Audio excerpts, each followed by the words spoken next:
Assalamualaikum warahmatullahi wabarakatuh. Perkenalkan, nama saya Nasrini, NIM 23060190039. Di sini saya akan membuat video mengenai ekologi hewan, di mana tugas ini dibuat untuk memenuhi tugas akhir mata kuliah Kapita Selecta dengan dosen pengampu Ibu Feni Widianti. Nah, sebelum masuk ke materi, saya akan share screen terlebih dahulu.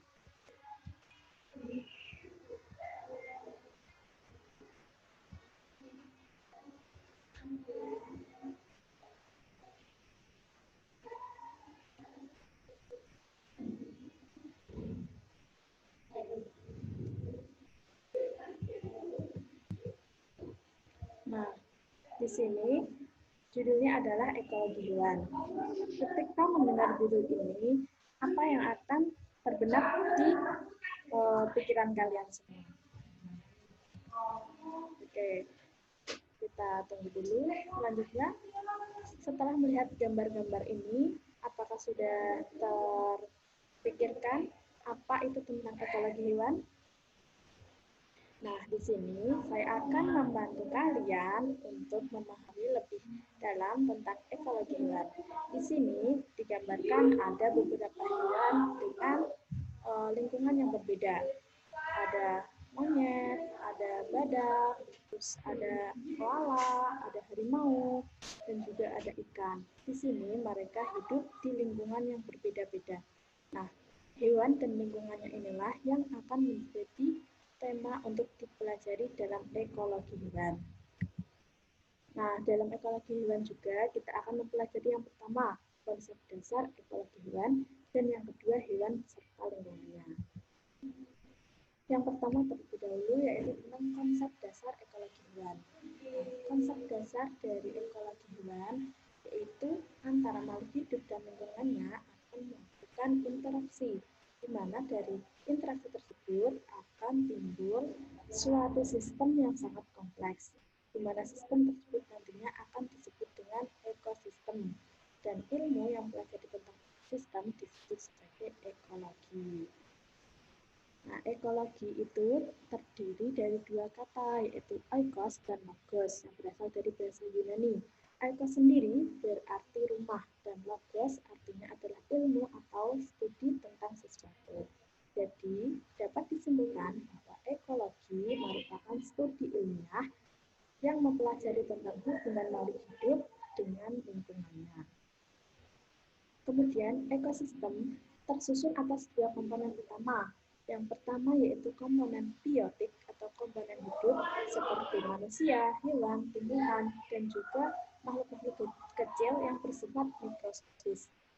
Dan yang kedua yaitu penyusun abiotik atau penyusun tak hidup yang terdiri dari batu, udara, sinar matahari, air, serta komponen kimia fisik seperti gravitasi, suhu, curah hujan, dan juga salinitas. Kemudian apa sih hewan dan lingkungannya itu? Hewan seperti dalam ayat surah At-Toha ayat 50 yang berbunyi Bismillahirrahmanirrahim. Qala rabbuna alladzi a'ta kulla syai'in khalqahu tsumma hada, yang artinya Musa berkata, Tuhan kami ialah Tuhan yang telah memberikan kepada tiap-tiap sesuatu bentuk kejadiannya, kemudian memberinya petunjuk.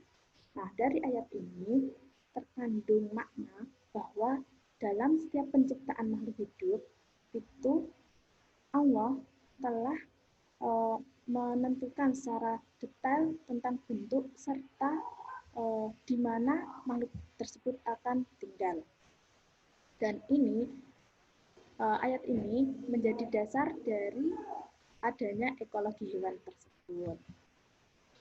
Nah, selanjutnya itu tentang apa sih hewan itu?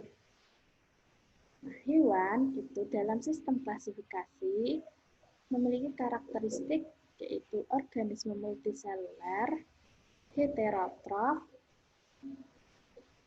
sel tubuhnya bersifat eukariotik, dan inti sel diselimuti oleh membran atau salib inti. Di mana dalam sistem klasifikasi 5 kingdom, hewan dimasukkan dalam regnum animalia. yang meliputi filum porifera, Cnidaria, Platyhelminthes, Nematoda, Annelida, Mollusca, Echinodermata, Arthropoda, dan Chordata. Ciri-ciri hewan sendiri yang pertama yaitu semua hewan itu bersifat multiseluler. Artinya apa? Di dalam tubuhnya tersusun atas banyak sel.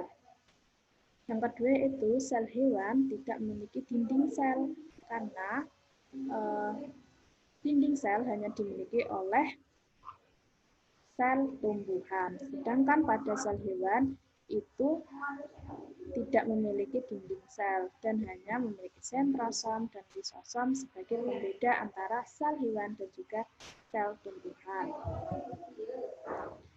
Ciri yang selanjutnya yaitu semua sel hewan itu bersifat eukariotik. Artinya apa? Membran atau inti sel itu diselubungi oleh membran atau salut inti. Dan organel-organelnya lebih kompleks daripada organel dari sel tumbuhan. Terus sel hewan itu tersusun dari beberapa organel.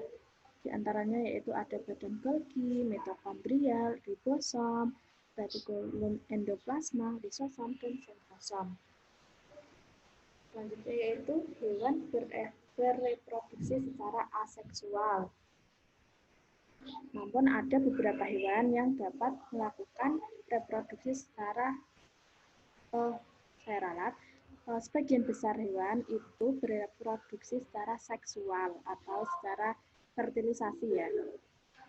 Artinya melakukan pembuahan. Tetapi ada beberapa hewan yang dapat melakukan reproduksi secara aseksual atau tanpa melakukan fertilisasi. Ciri-ciri hewan yang selanjutnya yaitu hewan ini bersifat diploid, artinya ada dua set atau perangkat materi genetik di dalam inti selnya. Dan ini juga menjadi pembeda antara sel hewan dengan sel makhluk-makhluk yang bersifat mikroskopis. Karena kebanyakan sel makhluk mikroskopis itu bersifat haploid atau hanya punya satu set perangkat materi genetik. Lalu selanjutnya hewan itu bersifat heterotrof. Apa itu heterotrof? Heterotrof adalah kemampuan suatu makhluk hidup untuk mengambil makanan dari produsen, atau artinya dia tidak dapat membuat makanan sendiri, sehingga dia mengambil dari makhluk hidup yang bersifat autotrof atau yang dapat membuat makanan sendiri, contohnya tumbuhan. Lalu selanjutnya tentang habitat. Setelah mengetahui tentang hewan, apa itu hewan tadi, dan juga ciri-cirinya, selanjutnya kita akan belajar tentang tempat hidup hewan. Seperti yang ada di gambar ini ya, ada sekumpulan burung bangau, dia hidup di sekitar perairan. Nah, perairan inilah yang disebut sebagai habitatnya. Nah, ini dapat disimpulkan habitat sama dengan tempat tinggal makhluk hidup. Nah, habitat pengertiannya itu apa? Habitat merupakan geografi yang secara efektif mendukung keberlangsungan hidup dan reproduksi suatu spesies atau individu suatu spesies. Nah, gimana sih kalau misalnya sekumpulan bangau ini tidak hidup di sekitar perairan, apakah mereka bisa hidup?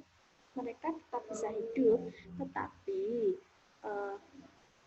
lingkungannya atau kondisinya tidak akan semaksimal ketika dia hidup di lingkungan sekitar perairan, karena di lingkungan yang selain sekitar perairan tersebut mungkin ketersediaan makanan atau bahkan tingkat keamanannya itu berbeda dengan ketika dia tinggal di habitat aslinya, yaitu sekitar perairan. Nah, di dalam habitat makhluk hidup juga terdapat faktor-faktor abiotik yang saling berinteraksi sehingga membentuk suatu sistem kompleks dan menyatu. Karena di sini ada batu, ada air, lalu ada burung bangau ini. Mereka semua berinteraksi dan interaksinya itu sangat kompleks sehingga dari interaksi tersebut nanti akan muncul hubungan timbal balik antara bangau ini dengan lingkungannya. Nah, habitat itu fungsinya untuk apa sih? Yang pertama yaitu untuk seleksi habitat, di mana proses atau perilaku individu organisme untuk memilih suatu habitat yang ditempati untuk hidupnya.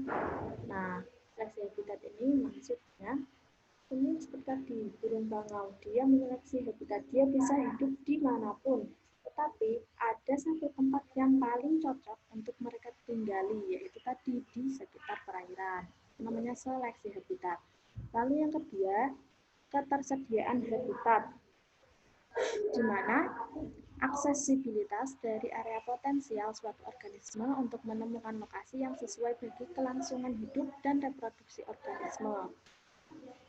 Nah, di habitat tersebut, apakah hal-hal yang dibutuhkan oleh organisme itu akan terpenuhi? Nah, itu adalah fungsi habitat yang ketersediaan habitat.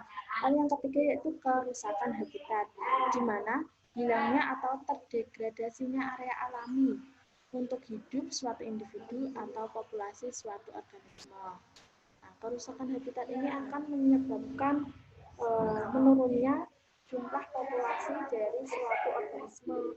Karena apa? Jika habitat mereka rusak, maka mereka akan sulit untuk memenuhi kebutuhan-kebutuhannya, yang akan menyebabkan lama-kelamaan mereka mati dan kemudian punah. Yang selanjutnya itu fragmentasi habitat. Fragmentasi habitat adalah suatu perubahan habitat yang menghasilkan pemisahan secara spasial area habitat dari sebelumnya yang merupakan satu kesatuan menjadi beberapa area yang lebih sempit. Contohnya misal ada savana. Nah, di savana tersebut ada banyak sekali komunitas, ada komunitas rusa, ada banyak komunitas dan juga populasi. Di dalam komunitas tersebut ada banyak populasi, ada populasi sapi, ada populasi kambing. Nah, di sana mereka berinteraksi satu sama lain, tapi dalam interaksinya tersebut juga terdapat fragmentasi habitat. Artinya apa? Antara populasi sapi dan juga populasi kerbau misalnya, itu mempunyai wilayah teritori yang sendiri-sendiri. Artinya ada pemisahnya. Terus apa sih tentang niche itu? Nah, niche atau relung ekologi itu diartikan sebagai kedudukan fungsional suatu populasi dalam habitatnya atau menunjukkan kedudukan pada parameter multidimensi atau peran dalam ekosistemnya. Contoh dari relung ekologi yaitu relung ekologi termal yang dihuni untuk spesies yang memiliki keterbatasan hidup pada suhu tertentu atau kedudukan suatu spesies sesuai dengan rantai makanan. Nah, relung ekologi ini dia adalah ekologi tetapi lebih mengerucut lagi. Misalnya kan tadi ekologi hewan. Nah, hewannya itu hewan yang seperti apa? Apakah hewan yang karnivora atau hewan yang omnivora atau hewan yang tinggal di daerah dataran tinggi atau hewan yang tinggal di daerah dataran rendah. Nah, pengkhususan ekologi tersebut namanya adalah niche atau relung ekologi. Singkatnya seperti itu. Selanjutnya yaitu tentang adaptasi dan juga faktor pembatas. Adaptasi itu adalah respon hewan terhadap perubahan faktor lingkungan sebagai bentuk strategi hewan dalam mempertahankan hidupnya pada lingkungan baru. Nah, lingkungan di sini berperan sebagai kekuatan untuk menyeleksi bagi populasi yang hidup di dalamnya. Dalam lingkungan ada faktor-faktor yang membatasi hidup organisme. Di antara faktor-faktor tersebut disebut sebagai faktor pembatas seperti suhu lingkungan, kadar garam, kelembapan, dan sebagainya.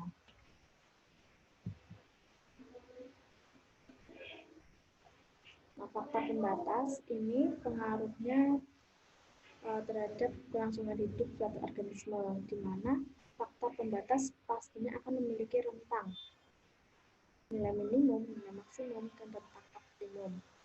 Nilai minimum adalah batas minimal suatu organisme itu dapat hidup di suatu lingkungan. Dan ketika batasnya itu atau nilainya di bawah nilai batas terendah, maka organisme tersebut ketika berada di wilayah itu akan mati atau tidak dapat bertahan. Sedangkan nilai maksimum adalah kebalikan dari nilai minimum, yaitu batas maksimal suatu individu atau suatu organisme itu bisa tinggal di wilayah tersebut.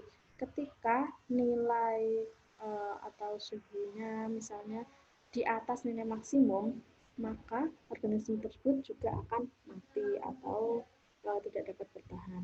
Sedangkan rentang optimum adalah rentang suatu nilai faktor pembatas di mana organisme dapat hidup secara optimal dalam arti semua proses fisiologi dalam tubuhnya dapat berjalan secara optimal.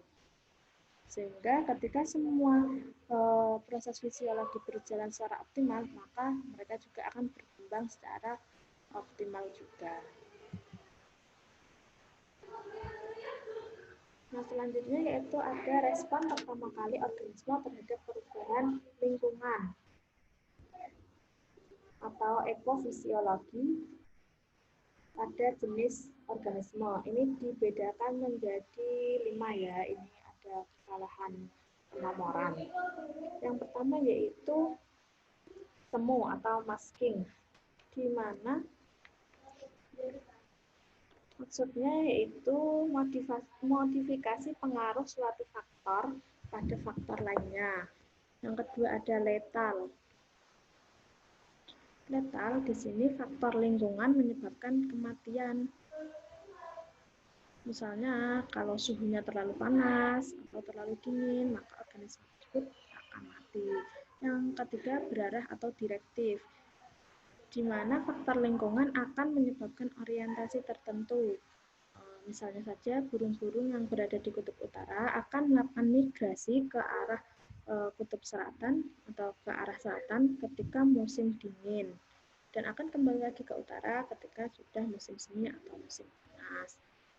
Yang keempat yaitu pengontrolan atau controlling, di mana faktor tertentu akan dapat mempengaruhi laju suatu proses fisiologi tanpa masuk ke reaksi. Contohnya yaitu suhu lingkungan dapat berpengaruh besar terhadap metabolisme, sekresi, dan lokomosi hewan. Dan yang terakhir yaitu defisien, di mana defisiensi suatu faktor lingkungan pada habitat tertentu akan dapat mempengaruhi aktivitas atau metabolisme hewan. Contohnya jika kadar oksigen pada tekanan rendah, maka akan membatasi aktivitas hewan. Nah, itulah kelima respon pertama kali yang ditunjukkan oleh hewan ketika mengalami perubahan lingkungan. Nah, ini grafik dari faktor pembatas tadi. Di sini ada zona toleransi faktor lingkungan, di mana ketika organisme berada di zona ini, maka mereka dapat hidup secara optimal. Sedangkan ketika berada di zona rendah, mereka akan sulit bertahan. Begitu pula dengan ketika di posisi yang tinggi ini, atau batas toleransi atas dan batas toleransi bawah ini.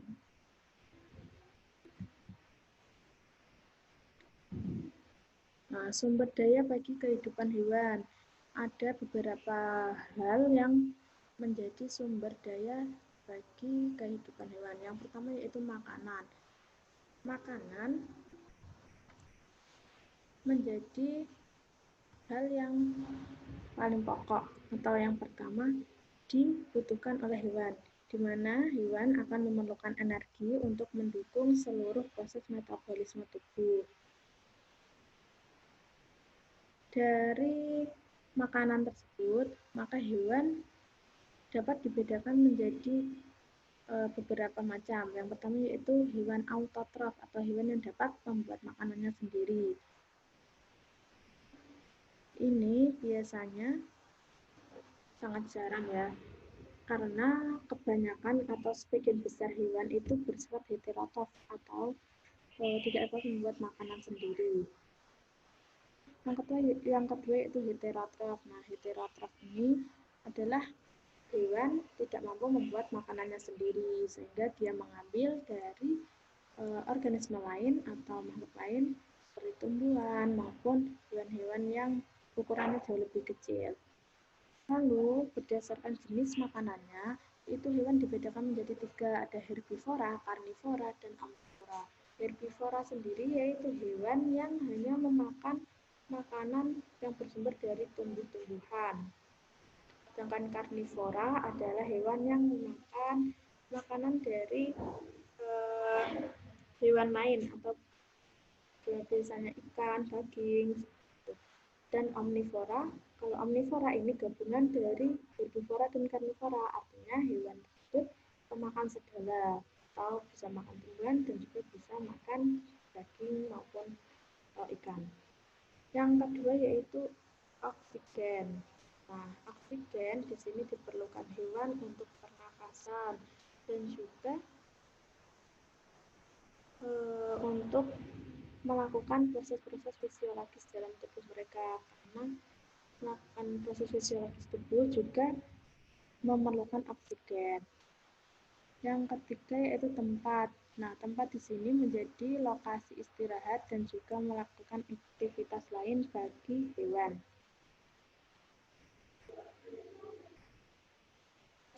Di tempat ini pula hewan akan merasakan keamanan dan juga kenyamanan, sehingga mereka bisa bertahan dari lingkungan atau faktor lingkungan luar yang dapat mempengaruhi hidup mereka. Dan yang terakhir yaitu air. Nah, air di sini digunakan oleh hewan untuk metabolisme tubuh. Beberapa jenis hewan juga menjadikan air sebagai habitat mereka. Nah, macam-macam adaptasi hewan. Adaptasi hewan itu dibedakan menjadi 3, ada adaptasi morfologi, adaptasi fisiologi, dan juga adaptasi perilaku. Adaptasi morfologi. Adaptasi morfologi adalah penyesuaian diri hewan terhadap perubahan faktor lingkungan dengan cara memodifikasi struktur dan bentuk tubuh luar dan bagian dalam dari hewan. Di sini ada 6 modifikasi yang dilakukan hewan untuk melakukan adaptasi morfologi. Yang pertama yaitu modifikasi alat gerak atau ekstremitas. Contohnya yaitu adanya tungkai pada paus. Tungkai tersebut digunakan untuk membuat gerak paus lebih cepat. Yang kedua yaitu modifikasi bentuk dan ukuran paruh burung. Nah, modifikasi bentuk paruh ini berguna bagi burung ketika mereka memakan makanan mereka, karena setiap jenis makanan burung akan memiliki tingkat kekerasan atau mungkin tingkat kesulitan dalam mencarinya berbeda-beda. Jadi ketika burung tersebut berupa burung pemakan daging, maka paruh burungnya akan lebih kuat, keras, dan juga tajam. Kalau pemakan biji-bijian, maka cenderung paruhnya itu pendek, terus kuat juga, dan tidak terlalu tajam. Yang ketiga yaitu modifikasi struktur organ pencernaan makanan. Contohnya yaitu adanya sekum pada ruminansia yang berfungsi untuk fermentasi dan juga pembusukan. Yang keempat, modifikasi bentuk gigi. Nah, bentuk gigi ini berguna ketika jenis makanannya berbeda-beda. Gigi untuk mengunyah daging dan gigi untuk mengunyah biji-bijian itu akan berbeda. Di mana gigi untuk mengunyah daging maka akan lebih kuat, lebih keras, hampir sama seperti paruh tadi. Yang kelima yaitu modifikasi struktur kaki pada burung. Contohnya yaitu bebek, di mana pada kaki bebek terdapat selaput yang berguna untuk memudahkan bebek tersebut berjalan di air maupun berenang. Yang keenam yaitu corak warna kulit dan bulu atau rambut. Contohnya yaitu citah. Citah yang memiliki corak warna kulit yang disesuaikan dengan lingkungannya, karena latar lingkungannya. Hal ini berguna bagi citah untuk mempertahankan diri dari serangan predator. Selanjutnya yaitu adaptasi fisiologi, di mana adaptasi fisiologi dilakukan sebagai respon terhadap perubahan faktor lingkungan. Nah, modifikasi fisiologi ini berlangsung lebih cepat daripada adaptasi morfologi.